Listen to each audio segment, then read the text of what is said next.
ಏಕೋ ನೈಕಃ ಸವಕಃ ಕಿಂ ಯತ್ತತ್ವದಮನುತ್ತಮಂ ಲೋಕಬಂಧುರ್ಲೋಕನಾಥೋ ಮಾಧವೋ ಭಕ್ತವತ್ಸಲಃ.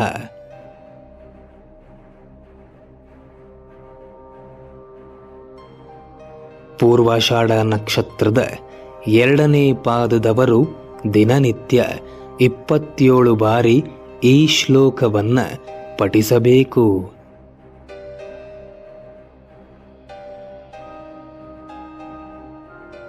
ಇದರ ಅರ್ಥ ಎಲ್ಲ ಮತಕ್ಕೂ, ಎಲ್ಲ ಭಾಷೆಗೂ, ಎಲ್ಲ ಜನಾಂಗಕ್ಕೂ, ಎಲ್ಲ ದೇಶಕ್ಕೂ ಅವನೊಬ್ಬನೇ ಮಹಾಪುರುಷೋತ್ತಮ ಭಗವಂತನಾದ ಬಿಂಬರೂಪನಾಗಿ ಅನಂತ ಜೀವರಲ್ಲಿ ನೆಲೆಸಿರುವವನಾದ, ನಮ್ಮ ಸರ್ವ ದೋಷಗಳನ್ನು ಕಡೆಗಣಿಸಿ ತಪ್ಪುಗಳನ್ನು ಕ್ಷಮಿಸಿ ನಮ್ಮನ್ನು ಉದ್ಧರಿಸುವವನಾದ, ಪ್ರಹ್ಲಾದನಂತೆ ಪ್ರೀತಿಯಿಂದ ಮಾಡುವ ಭಕ್ತಿಗೆ ಕರಗುವವನಾದ ಆ ಭಗವಾನ್ ಮಹಾವಿಷ್ಣುವಿಗೆ ನಮಸ್ಕರಿಸುತ್ತಿದ್ದೇನೆ, ನನ್ನನ್ನು ರಕ್ಷಿಸು ಎಂದು ಬೇಡಿಕೊಳ್ಳುವುದೇ ಈ ಶ್ಲೋಕ.